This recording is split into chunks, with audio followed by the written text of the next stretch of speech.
ભાવનગરમાં સ્થાનિક સ્વરાજની ચૂંટણી લઈને શહેર કોંગ્રેસમાં ખળભળાટ. ભાવનગર શહેર કોંગ્રેસ પ્રમુખ લાલબા ગોહિલની પોલીસે અટકાયત કરી છે. કોંગ્રેસના ઉમેદવારને છૂપવાની વાતને લઈને શહેર કોંગ્રેસ પ્રમુખ લાલબા ગોહિલની પોલીસે અટકાયત કરી છે. ભાલ વિસ્તારના પોલીસ મથક પર લાલબા ગોહિલની પોલીસે અટકાયત કરી છે. શહેર કોંગ્રેસ પ્રમુખની અટકાયત થતાં જ કોંગ્રેસના નેતા શક્તિસિંહ ગોહિલે આપી છે પ્રતિક્રિયા. જયસિંહ ગુજરાત સાથે હિરેન ભાયાણી, ભાવનગર. આજે ભાવનગર શહેર કોંગ્રેસ સમિતિના પ્રમુખ ભાઈ શ્રી લાલભા, જે એક મજબૂતીથી લોકસેવાનું કામ કરી રહ્યા છે, એને પોલીસ અત્યારે જાણકારી મળી છે કે ઉઠાવીને લઈ ગઈ છે. શું કારણ છે? કોઈ બાબત નહીં. જે ભારતીય જનતા પાર્ટી હાર ભાળી ગયા પછી લોકશાહીમાં જે માન્ય નથી, જેવા હાથગંડા કરી ન શકાય, એવા હાથગંડા કરીને ઉમેદવારોના ફોર્મ પાછા ખેંચાવવા માટે, આકાશ પાતાળ એક કરવા માટે ભાવનગરમાં મથતા હતા. કારણ કે ભાઈ મુક્ત ભ્રષ્ટાચાર કર્યો છે. એક અસંતોષ ભારતીય જનતા પાર્ટીના કાર્યકર્તાઓમાં પણ છે અને લોકોમાં એક આક્રોશ છે. ત્યારે ન્યાયિક રીતે ચૂંટણી ન થાય એ માટે જે દબાણો, ધમકીઓ અને હલકી રાજનીતિ ચાલતી હતી, ત્યારે ઉમેદવારોએ પોતાની સ્વેચ્છાએ ફોર્મ પાછું ખેંચાય નહીં ત્યાં સુધી બહાર જવાનું નક્કી કર્યું. આ ઉમેદવારોએ આજે બહાર ગયા પછી અમરેલીમાં પ્રેસ કોન્ફરન્સ કરી અને પ્રેસના મિત્રો સામે ખુલ્લા દિલે કોંગ્રેસ પક્ષના ઉમેદવારોએ કહ્યું કે અમે લોકશાહી બચાવવા માટે સ્વેચ્છાએ પોતાની રીતે માત્ર ને માત્ર ઉમેદવાર કોંગ્રેસના છીએ, ત્યારે ઉમેદવારી પાછું ખેંચાવવા માટે કોઈ ત્રાસ ના આપે એટલે મેં બહાર આવ્યા છે એમ કહ્યું. આમ છતાં એવો આક્ષેપ કે ભાવનગર શહેર કોંગ્રેસ સમિતિના પ્રમુખ અપહરણ કરી ગયા છે અને એને પોલીસ સ્ટેશને લઈ જવામાં આવે. હું માનું છું કે પોલીસ એ પ્રજાના સેવક છે. પોલીસ, આ ગુજરાતની એ પરંપરા રહી છે કે ક્યારેય પણ કાયદાથી વિરુદ્ધનું કૃત્ય પોલીસ કરતી નથી.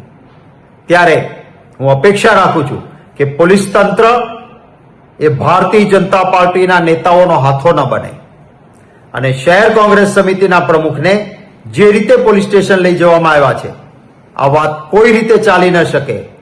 ભૂતકાળમાં પણ કેટલાક લોકોએ ભાજપના ઈશારે પોલીસ અધિકારીઓએ અપકૃત્યો કર્યા હતા અને એમની ખરાબ હાલત થઈ હતી. હું આશા રાખું છું કે પોલીસ એ નિષ્પક્ષ રીતે તટસ્થતાથી ચૂંટણી યોજાય એમાં કામ કરશે. લોકશાહીમાં ચૂંટણી એ પવિત્ર પર્વ છે.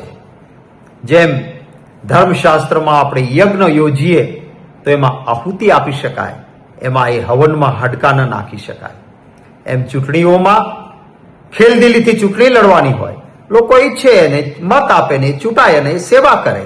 પરંતુ ભારતીય જનતા પાર્ટીને તો ધન સંગ્રહ કરવા માટે, લૂંટ ચલાવવા માટે, જાણે લોકશાહીમાં પોતાનો માત્ર ને માત્ર એકાધિકાર હોય એ રીતે સિનિયર નેતાઓ ભારતીય જનતા પાર્ટીના, મિનિસ્ટરો ભારતીય જનતા પાર્ટીના કાયદો તોડવાનું કે કેટલા અંશે આ છે. અરે હું પણ સરકારમાં મિનિસ્ટર હતો. બતાવે એક દાખલો કે સત્તાનો દુરુપયોગ કર્યો હોય. ચૂંટણીઓ અમારા સમયમાં પણ યોજાતી હતી, પરંતુ ક્યારેય તંત્રનો દુરુપયોગ નહીં, પૈસાનો દુરુપયોગ કરીને, કોથળાઓ ખોલીને ભ્રષ્ટાચારના નાણાં ચૂંટણી જીતવા માટે વાપરવાનો આ આપણા ગુજરાતના સંસ્કાર કે પરંપરા નથી. હું મારી વહાલા ગુજરાતના મતદાતાઓને પણ જરૂર વિનંતી કરીશ કે આ લોકશાહીને કલંકિત કરતી પરિસ્થિતિ સામે જે સુજ્ઞજનો છે, જાગૃત મતદાતાઓ છે, એ પણ જરૂર આની નોંધ લે અને ભારતીય જનતા પાર્ટીને આનો સબક શીખવાડે.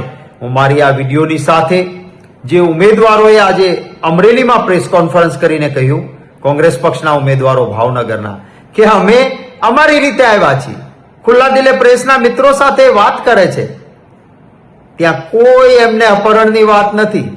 તો પછી ખોટી ફરિયાદ અથવા કુટુંબના સભ્યોને ગેરમાર્ગે દોરીને કે તમારા ઘરનાને ઉઠાવી ગયા છે, આપો ફરિયાદ, અને પછી શહેર કોંગ્રેસ સમિતિના પ્રમુખને ઉઠાવીને પોલીસ સ્ટેશન લઈ જવાના, આ ન ચાલે.